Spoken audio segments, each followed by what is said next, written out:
अशा प्रकारे गुरूंचं महत्त्व आमच्या पुराणांमध्ये वर्णन केलेलं आहे.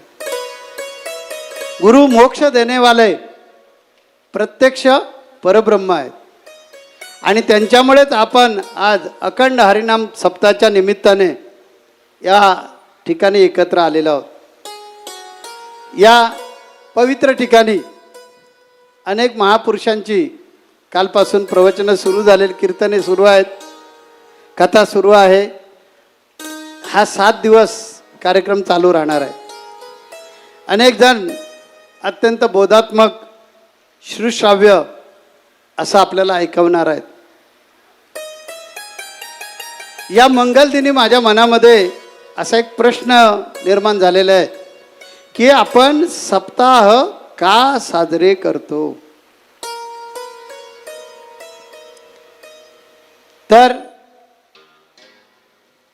7 दिवस भजन करायचं, कीर्तन ऐकायचं, प्रवचन ऐकायचं, कथा ऐकायच्या आणि नंतर पुन्हा आपल्या जुन्या जीवनामध्ये परत जायचं.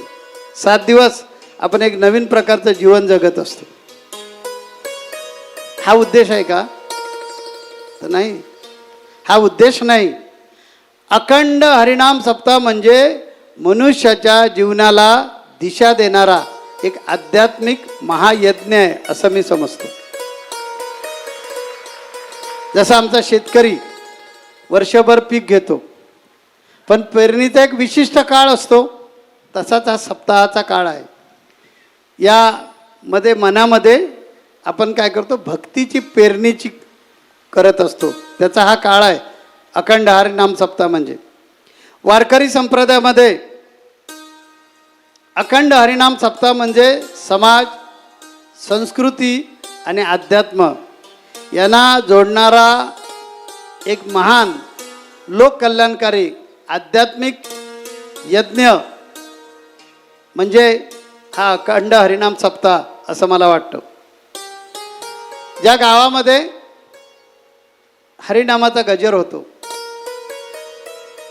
ते गाव वातावरणामुळे पवित्र होतं. वातावरणामध्ये एक म्हणजे ह्या मंत्रांमध्ये, या नामामध्ये अशी एक सात्विक ऊर्जा आहे की आपल्यातली जी निगेटिव्हता असते, निगेटिव्ह एनर्जी घालवून टाकते. आणि हे सिद्ध झालेलं आहे.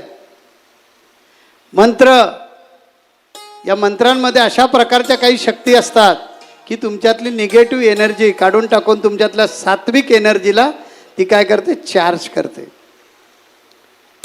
ज्या घरामध्ये भगवंताचं नाम घेतलं जातं त्या घरातील वातावरण सात्विक होतं. ज्याच्या हृदयामध्ये विठ्ठलाचं नाव आहे त्याच्या हृदयात शांती, समाधान आणि प्रेम निर्माण होणारच. या सप्ताहातील 7 दिवस म्हणजे भगवंताचं नामस्मरण, कीर्तन, प्रवचन, कथा, भजन, ग्रंथवाचन आणि संत चरित्राचं. आता रामायण लावलं ना, आपला रामायणाचार्य ढोक महाराजांनी रामायण लावलं ना, किती सुंदर सांगतात. विद्यावाचस्पती आहेत, किती सुंदर सांगतात आणि त्यांना आपल्याला त्या काळामध्ये ते घेऊन जातात.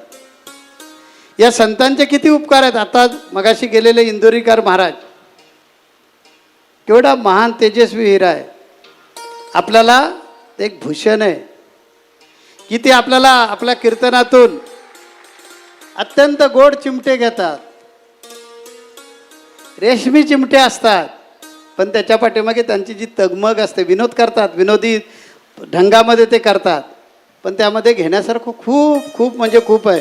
मी इंदोरीकर महाराजांचा फॅन आहे स्वतः. मी त्यांचं कीर्तन ऐकतो नेहमी.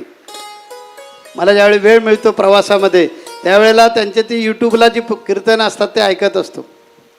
त्यांची पटवून देण्याची जी खुबी आहे ती फार चांगली असते. म्हणजे मला वाटतं एखादा आजारी समजा मूर्छित असेल ना, तर त्यांच्या कीर्तनानं तो जागा झाला पाहिजे.